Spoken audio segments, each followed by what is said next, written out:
না লাগবে না, আমি এরকমই ঠিক আছি। চুল বড় করে রাখা আমার ছোটবেলার অভ্যাস। আর একবার লাগবে না বললে থাপ্পড় মেরে গাল লাল করে দিব। আপুর কথা শুনে চুপ হয়ে গেলাম। তারপর দুজন বেরিয়ে পড়লাম। রিমঝিম আপু গাড়ি চালাচ্ছে আর আমি চুপচাপ বসে আছি। কি হলো, চুপচাপ বসে আছিস যে? কিছু তো বল। কি বলবো? রিমঝিম আপু সেলুনে নিয়ে গিয়ে আমার চুলটা কাটিয়ে স্টাইলিশ করে দিল। তারপর দুজনে শপিং মলে গেলাম। এইখানে কেন আসছো? শপিং করব। ও আচ্ছা, কি কিনবেন? আবার আপনি বলিস? সরি, আসলে আমার আপনি বলাটাই বেশি ভালো লাগে। আরেকবার বলে দেখিস, তোর দাঁত ভেঙে দিব। আচ্ছা বাদ দাও তো। তা কি কিনবা? তাড়াতাড়ি কিনে ফেলো। আমি নিজের জন্য কিনবো কে বললো? তোর জন্য কিনবো। আমার জন্য কিনবে কেন? এমনি আমার ইচ্ছে হয়েছে তাই। কিন্তু আমার কিছু লাগবে না। বেশি কথা বলবি না, চুপচাপ থাক। তারপর রিমঝিম আপু নিজে পছন্দ করে শার্ট প্যান্ট কিনলো। আমি গিয়ে বিলটা দিয়ে দিলাম। রিমঝিম আপু বিল দিতে গিয়ে ঘুরে আসলো। তোকে বিল দিতে কে বলেছে?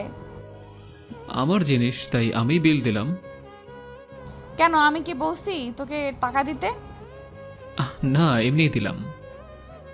আরেকদিন যদি পাকনামি করিস তাহলে বুঝতে পারবি। চল এখন। রিমঝিম আপু আর কোনো কথা বলল না। রেস্টুরেন্টে গিয়েও আপু কোনো কথাই বলছে না। মুখে রাগের ছাপ দেখা যাচ্ছে। রিমঝিম আপু ধীরে ধীরে আমার জীবনটাকে নিয়ন্ত্রণ করছে। প্রথমের দিকে খারাপ লাগলেও তার শাসনগুলো এখন খুব ভালোই লাগে।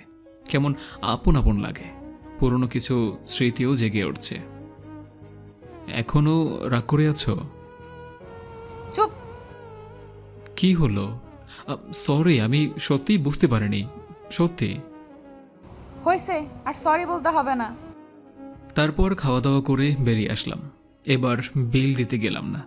ফ্রিতে বকা খাওয়ার কোনো শখ নেই আমার। রিমঝিম আপু আমাকে বাসায় নামিয়ে দিয়ে চলে গেল। বিকেলে আর বাসা থেকে বের হলাম না, কাজ ছিল। তাই রাতে খেয়ে ঘুমিয়ে পড়লাম। সকালে ফোনের রিংটনটা শুনে ঘুম ভেঙে গেল। ফোনটা হাতে নিয়ে দেখি আপুর ফোন। তাই ফোনটা রিসিভ করে, হ্যালো আপু, বলো। কই তুই? কেন, বাসায়। তাড়াতাড়ি ক্যাম্পাসে আয়। তারপর তাড়াতাড়ি ফ্রেশ হয়ে কলেজে গেলাম। কলেজে ঢুকতেই অনেকে হা করে তাকিয়ে আছে।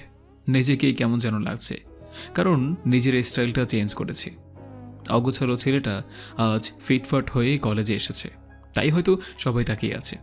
আমি রিমঝিম আপুকে খুঁজতে লাগলাম। একটু পর আপুকে দেখলাম 3-4টা মেয়ের সাথে বসে একাডেমিতে গল্প করছে। আমি তখন ডাক দিলাম তাকে। রিমঝিম আপু আমার ডাক শুনে পিছনে ফিরে তাকালো। আমি ওদের কাছে গেলাম। কই যাও? চুপ। ছেলেটা কে রে? দেখতে তো খুব কিউট। তোরা যা, আমি পরে তোদের সাথে কথা বলছি। রিমঝিম আপুর বান্ধবীরা আমার চেহারা দেখে বুঝতে পারছে হাবভাব, তাই তো কিছু না বলে চলে গেল। এই ছেলে তোমাকে দেখতে না খুব কিউট লাগছে। রিমঝিম আপু চত্বরে গিয়ে বসে পড়ল। আমি দুজন আর বসার মতো দূরত্ব রেখে বসলাম। দুজনেই চুপচাপ বসে আছে। এত রাগ কিসের কে জানে। আমি তো আজ আপনি করেও বলিনি, কিন্তু রিমঝিম আপুকে রাগী লোকে অনেক কিউট লাগে। আমি কিছুদিনে লক্ষ্য করেছি রিমঝিম আপু রাগলে তার গাল দুটো লাল হয়ে যায়। আপু, আজ এত রেগে কেন? কি হলো বলছো না যে? আমি তো আজ আপনি করেও বলিনি, তাহলে রাগ করে আছো যে? তোর কি কেউ আসবে? আমার আবার কে আসবে? তাহলে মধ্যে যে জায়গায় ভাবে ফাঁকা রেখে বসে আছিস কেন? আরে, পাশে বসলে সবাই নেগেটিভ মাইন্ড করবে। কেউ ভাববে না যে তুমি আমার আপু। রিমঝিম আপু আমার কলার ধরে নিজের পাশে টেনে বসালো। আমি তোর কি লাগি ভালো করে বল। তুমি আমার সিনিয়র, সেই হিসেবে আপুই তো হওয়ার কথা। আরেকদিন যদি এই আবাল মার্কা কথা বলেছিস তাহলে তোর খবর করে দিব, বলদ কোথাকার। তখন রিমঝিম আপুর বান্ধবী কোথা থেকে যেন এসে পাশে বসলো। তখন রিমঝিম আপু যা করলো, রিমঝিম আপু রেগে আগুন হয়ে গেল। আমার হাত ধরে নিজের পাশে বসালো। আয়েশা তুই এখানে? কেন? আসা যাবে না নাকি? আমাকে সেটা বলছি নাকি? আরে আসলে একা একা ভালো লাগছে না, তাই তোদের সাথে গল্প করতে চলে এলাম। ও খুব ভালো করেছিস। ছেলেটা কে রে? তারা পরিচয় করিয়ে দেই। আবির এ হচ্ছে তোমার বড় আপু আয়েশা। আজ থেকে ওকে বড় বোনের মতো সম্মান দিবি, ঠিক আছে? আর আয়েশা এ হচ্ছে আবির। আজ থেকে ওকে নিজের ভাইয়ের মতো দেখবি। কি বলছিস এসব? ঠিকই তো বললাম। আমি শুধু ওদের কথা শুনছি। তারপর আয়েশা রিমঝিম আপুকে সাইটে নিয়ে গেল। দুজনে কি যেন কথা বলছে, কিন্তু দূর থেকে যা বুঝলাম খুব ঝগড়া করছে। এক পর্যায়ে রিমঝিম আপু কি যেন বলল আর আয়েশা আপু ওখান থেকে চলে গেল। রিমঝিম তখন আমার কাছে এসে বলল, এতক্ষণ লাগে আসতে, কি কথা বললা? কি হলো, কিছু বলছো না যে?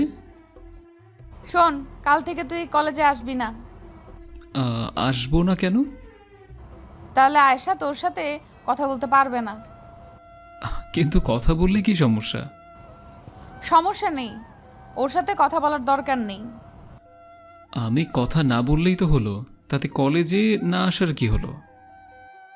সেটাও কথা, তুই আয়েশার সাথে কথা বলবি না, এমনকি কোনো মেয়ের সাথেই কথা বলবি না, ঠিক আছে? আর যদি দেখি তাহলে তোর একদিন কি আমার একদিন। কি বলবো ভেবে পাচ্ছি না। রিমঝিমাপুর এমন আচরণ আমায় বেশ অবাক করছে। কি হলো, কি কথা বল, মনে থাকবে তো?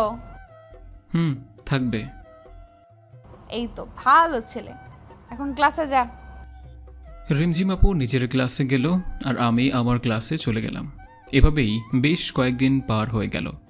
রিমঝিমাপু আমার জীবনটাকে নিজের মতো চালাতে শুরু করলো, যেমন কোনো আপনজন করে। এসব করার অধিকার আমি রিমঝিমাপুকে অনেক আগেই নিজের মন থেকে দিয়ে দিয়েছি, কারণ আমি মনে মনে রিমঝিমাপুকে অনেকটা ভালোবেসে ফেলেছি। নিজের এই মনটাকে অনেকবার বোঝাতে চেষ্টা করেছি তার সাথে আমার যায় না, কিন্তু মনটা মানেনি, ছুটে গিয়েছে তার কাছে। আমি জানি আমি যেদিন রিমঝিমাপুকে আমার ভালোবাসার কথা বলবো সেদিন হয়তো সব শেষ হয়ে যাবে, আর আমি সেটা চাই না। তাই তো আমি তাকে নীরবে ভালোবেসে যাব, কখনো তার কাছে নিজের ভালোবাসার দাবি নিয়ে যাবই না। হয়তো শেষে আমার ভালোবাসাটা এক কোণেই পড়ে রয়ে যাবে। কথাগুলো ভাবতে ভাবতে মনটা খারাপ হয়ে গেল। কিরে, মন খারাপ করে এভাবে বসে আছিস কেন? পেছন থেকে হঠাৎ রিমঝিম আপু এসে বলে, কই না তো। মিথ্যা বলবি না। তেমন কিছু না আপু। আচ্ছা বাদ দে, আয় তোর সাথে একজনকে পরিচয় করিয়ে দেই। আমি রিমঝিমাপুর সাথে গেলাম। রিমঝিমাপু কাকে যেন ফোন দিয়ে ডাকলো। একটু পর একটা ছেলে বাইক নিয়ে আসলো। আবির, এ হলো রনি, আমার কাজিন। আর রনি, এ হলো আবির। হাই, কেমন আছেন? হ্যালো, তুমি তাহলে আবির? হুম, আপনি আমাকে চিনেন? না, কিন্তু রিমঝিমের মুখে তোমার কথা অনেক শুনেছি। এই বয়সে তুমি একাই চলাফেরা করো, এটা অনেক ভালো ব্যাপার, সবাই পারে না। আমার আব্বু একটা কথা বলতেন, পাশে যখন কেউ থাকবে না তখন নিজে উঠে দাঁড়াতে হয়।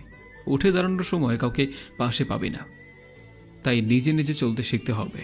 আর আমি একাই চলতে শিখে গিয়েছি, সামনের দিনগুলোতেও একাই হয়তো থাকতে শিখে যাব। কথাটা বলার পর রিমঝিম আপু আমার দিকে তাকালো। তারপর তিনজন বসে অনেক কথা বললাম। রিমঝিম আপু রনির বাইকে করে বাসায় চলে গেল, আর আমি আমার বাসায় চলে আসলাম। রনি নাকি এখন থেকে আমাদের কলেজেই পড়বে।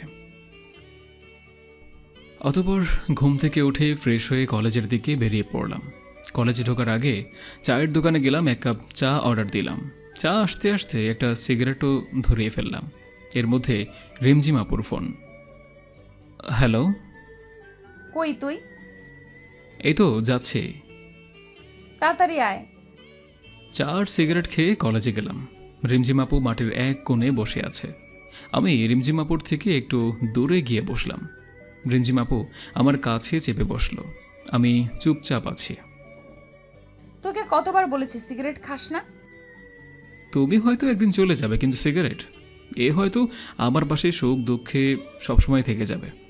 আমার কথাটা শুনে কিছুক্ষণ চুপচাপ আমার দিকে তাকিয়ে রইল। তুই কি কিছুই বুঝিস না? কেন, কি আবার বুঝলাম না? কিছু না। রিমঝিম আপু মন খারাপ করে বসে রইল। আমি চুপচাপ তার মায়াবী মুখটা দেখতে লাগলাম। তারপর আপু উঠে কিছু না বলেই চলে যেতে লাগলো। আমি পেছন থেকে ডাক দিলাম, কিন্তু শুনলই না। অতপর নিজের গাড়িতে গিয়ে বসলো। আমি গাড়ির সাইডে দাঁড়িয়ে রইলাম। কিছুক্ষণ পরে গাড়ির গ্লাসটা খুলল। চোখ দুটো লাল হয়ে আছে। উঠ, বাসায় নামিয়ে দেই। আমি উঠে বসলাম। রিমঝিম আপু আমাকে নামিয়ে দিয়ে চলে গেল। অন্যদিন আসার সময় হাজারটা কথা বলতো, কিন্তু আজ একটাও কথা বলল না। এরপর কাজের চাপে 1 সপ্তাহ কলেজে যাওয়াই হলো না। 1 সপ্তাহ পর কলেজে গিয়ে দেখলাম রিমঝিম আপু আর রনি বসে আছে। দুজনে বসে আছে আর হেসে হেসে কথা বলছে। আজ রিমঝিম আপু কলেজে আসলো, তবুও একবার ফোন দিল না। খুব অবাক হলাম। এই কদিন অনেকবার দেখা করতে বলেছে, কিন্তু এই 1 সপ্তাহ প্রায় সারাদিন ল্যাপটপ নিয়েই বসে থাকতে হয়েছে। অনেক বড় একটা ক্লায়েন্ট পাওয়া গিয়েছে, কাজ অনেক বেশি ছিল। আমি ভাবলাম হয়তো ভাবছি আমি কলেজে আসবই না, তবু একটা ফোন তো দিতে পারতো। আমি ওদের না দেখার ভান করে ক্লাসে যেতে লাগলাম। তখন পিছন থেকে রিমঝিম আপুর ডাক দিল। আমি ওদের কাছে গেলাম। কেমন আছিস? ভালো আপু, তুমি? ভালো, বস এখানে। ওদের থেকে একটু দূরত্ব বজায় রেখে বসলাম। ওরা দুজনে কথা বলছে, আমি চুপচাপ ফোন টিপছি। এর মাঝে রিমঝিম আপু আমার সাথে একটা কথাও বলেনি। ব্যাপারটা খুব খারাপ লাগলো। অন্যদিন কলেজে না আসলে ডেকে এনে ঘন্টার পর ঘন্টা কথা বলতো, আর আজ পাশে বসে আছি, তাও মুখ ফুটে একটা কথাও বলছে না। 1 সপ্তাহে এতটা বদল! তোমরা একটু কথা বলো, আমি স্যারের সাথে কথা বলে আসি। জানো আবির, রিমঝিমের মতো মেয়ে পাওয়া ভাগ্যের ব্যাপার। মানে বুঝলাম না। তুমি জানো না, রিমঝিম আর আমার বিয়ে ঠিক হয়ে আছে। আমাদের পরীক্ষা শেষে হলেই বিয়ে হবে। রনির কথাটা শুনে বুকের ভেতরটা কেমন যেন করতে লাগলো আমার। চোখ মুখে অন্ধকার হয়ে আসলো। জানতাম এমন কিছু হবে, কিন্তু এত তাড়াতাড়ি হবে তা বুঝতে পারিনি। খুব খারাপ লাগছিল। কি করব বুঝতে পারছি না। এক নিমেষেই মনে হয় সব শেষ হয়ে গেল। মনে হয় রনির কথাগুলো কোনো স্বপ্ন। কি হলো আবির, তুমি ঠিক আছো তো? এমন অস্থির লাগছে কেন তোমাকে? কই, আমি তো ঠিক আছি। না, মনে হচ্ছে খুব অস্থির হয়ে আছো। আসলে বাসায় যেতে হবে তাড়াতাড়ি, তাই একটু তাড়াহুড়োর মধ্যে আছি। ও আচ্ছা। আচ্ছা, আমি তাহলে যাই। হ্যাঁ, রিমঝিম আপু আসলে বলে দিয়েন আমি চলে গেছি। এখনই চলে যাব? রিমঝিম আসুক। না, একটা বড় ক্লায়েন্ট নক দেওয়ার কথা আছে, আমাকে যেতেই হবে। আচ্ছা, তাহলে যাও। আমি ওখান থেকে সোজা বাসায় চলে আসলাম। বাসায় এসে আব্বু আম্মুর ছবিটা হাতে নিয়ে বসে পড়লাম। খুব মিস করছি তাদেরকে। আজ কেন তোমরা আমাকে এত তাড়াতাড়ি ছেড়ে চলে গেলা? হ্যাঁ, আমার মতো অভাগা হয়তো খুব কমই আছে। ভালোবাসার মানুষগুলো সব একে একে ছেড়ে চলে যায়। প্রথমে তোমরা চলে গেলে, এখন রিমঝিম আপু। আমু জানো, আমি না রিমঝিম আপুকে খুব ভালোবাসি। রিমঝিম আপুর সাথে থাকলে তোমার কথা খুব মনে পড়ে। রিমঝিম আপু একদম তোমার মতো শাসন করে। তুমি যেমন আমাকে খাইয়ে দিতে, রিমঝিম আপু আমাকে মাঝে মাঝে খাইয়ে দিত। কোনো ভুল করলে বকা দিত। তুমি যেমন আমাকে একা করে ছেড়ে চলে গেলে, সেও চলে যাবে একদিন। কিন্তু আম্মু জানো কি, আমি না ওকে ভুলতে পারবো না। তোমাদের যেমন আমি কোনোদিন ভুলতে পারবো না, তেমনি তাকেও আমি কোনোদিন ভুলতে পারবো না। আমি কি করব তোমরাই বলো। খুব কষ্ট হচ্ছে আমার। বুকের ভেতরটা পুরো ছারখার হয়ে যাচ্ছে। শুধু তার কথাই মনে পড়ছে। আম্মু আবুর ছবি জড়িয়ে ধরে কান্না করতে করতে ঘুমিয়ে পড়লাম। মাঝরাতে ঘুম ভাঙল। ঘুম ভাঙার পর মনে হলো ঘটে যাওয়া ঘটনাগুলো সব স্বপ্ন ছিল, কিন্তু পরে বুঝতে পারলাম কিছুই মিথ্যে না। শুধু আজ আমার ভালোবাসাটা মিথ্যে হয়ে গেল। চাপা পড়ে গেল কষ্টের ভাঁজে। ঘুম থেকে উঠে যখন বুঝতে পারেন যে প্রিয় মানুষটা আর আপনার জীবনের অংশ হবে না, তখন যন্ত্রণার সীমানা থাকে না। তখন ইচ্ছে করেও হয়তো আর ঘুম হয় না। সিগারেটের প্যাকেটটা নিয়ে জানালার পাশে গিয়ে বসলাম। আজ চাঁদের আলোটাও কেমন যেন ফ্যাকাশে মনে হচ্ছে। যে করেই হোক এই কষ্ট থেকে আমাকে সামলে উঠতে হবে। জীবনে অনেক কষ্ট পেয়েছি, আর কষ্ট নিতে পারবো না। সিগারেট ধরিয়ে বসে রইলাম। একসময় লক্ষ্য করলাম সিগারেটের ফিল্টারটা ভিজে গিয়েছে। তারপর চোখে হাত দিয়ে দেখি চোখ দিয়ে পানি পড়ছে, হাতটা কাঁপছে। জোরে জোরে কান্না করতে লাগলাম। আম্মু বলতো কান্না করলে বুকটা নাকি হালকা লাগে। আজ খুব একা লাগছে। সারা রাত কান্না করলাম। কিছুটা হলেও বুঝতে পারলাম যে দুনিয়ায় কেউ কারো নয়, একা থাকাটাই ভালো। যত কারো প্রতি মায়া বাড়াবেন তত কষ্ট পেতে হবে। রিয়েল লাইফটাও আমি এটাই ভাবি। প্রায় 1 সপ্তাহ লাগলো। রিমঝিমাপুর মায়াটা কিছুটা হলেও কাটিয়ে উঠতে পেরেছি। তারপরেও তার সামনে গেলে নিজেকে আটকাতে পারবো কিনা জানি না, তাই আর কলেজ যাব না ঠিক করলাম। এভাবে 10 দিন কেটে গেল। ফোনটাও অফ করে রেখে দিয়েছি যাতে কেউ ফোন দিয়ে না পায় আমাকে। এখনও রাতে ঘুমাতে পারি না, তাই ঘুমের ঔষধ কিনে রেখেছি। ঘুমের ঔষধ খেয়ে রাতটা পার হয়ে যায়, আর দিনের বেলা সিগারেট তো আছেই। এই 10 দিনে সিগারেট খাওয়াটা একটু বেড়ে গিয়েছে। সকালে ঘুম থেকে উঠে একটা সিগারেট ধরিয়ে সেটা শেষ করে ব্রাশ করে বাইরে বের হলাম। নাস্তা করে বাসায় গেলাম, গিয়ে কাজ করতে লাগলাম। এই 10 দিনে কাজ একদম করা হয়নি। আমার নিজের 1 বছর চলার মতো যথেষ্ট পরিমাণ টাকা আছে, আর আব্বু আম্মু চলে যাওয়ার আগে যা রেখে গিয়েছে তাতে আমার সারা জীবন চলে যাবে। তারপরেও ফ্রিল্যান্সিং করে সিগারেট খেতে খেতে কাজ করতে লাগলাম। একটু পর দরজার বেলটা বেজে উঠল। কে যেন নক করেছে। তারপর দরজা খুলে সামনে দেখি রিমঝিমাপু দাঁড়িয়ে আছে। হাত উঠালো মারার জন্য, তারপর কি যেন ভেবে হাতটা নামিয়ে নিল। চোখের নিচে কালো দাগ পড়ে গিয়েছে। কেমন আছিস? ভালো আপু, তুমি? ভালো। কেমন শুকিয়ে গেছিস? খাওয়া দাওয়া করিস না নাকি? আসলে কাজের চাপে খাওয়া দাওয়ার কথা মনেই থাকে না। ও, আমি তো ভাবছিলাম। কি ভাবছিলা? কিছু না, ভেতরে আসতে বলবি না? হ্যাঁ, আসো। এটা বাসা নাকি সিগারেটের দোকান? যেখানে সেখানে সিগারেটের প্যাকেট, আর এত গন্ধ কেন? আসলে কয়েকদিন ধরে পরিষ্কার করা হয়নি তো। ও, আজকে এগুলো পরিষ্কার করব, চল। কি বলছো আপু? তোমার হবু বর দেখলে আমাকে তো মেরেই ফেলবে। হবু বর মানে? রনি ভাই আমাকে সব বলেছে যে তোমাদের বিয়ে ঠিক হয়ে আছে। তুই কথাটা শুনে খুব খুশি হয়েছিস না? অবশ্যই। কাজের চাপে তোমাকে শুভেচ্ছা জানানোর কথা মনেই নেই। এখন বলছি, অনেক অনেক শুভেচ্ছা। রনি ভাইয়ের মতো একজন মানুষ জীবনসাথী হিসেবে পাওয়া খুব ভাগ্যের ব্যাপার। চল আমার সাথে, আজ কলেজে যাবি। আমি কলেজে গিয়ে কি করব? কলেজে গিয়ে কি আমার কেউ আছে? কেউ তো নেই। কার সাথে আড্ডা দিব বলো? কেউ নেই,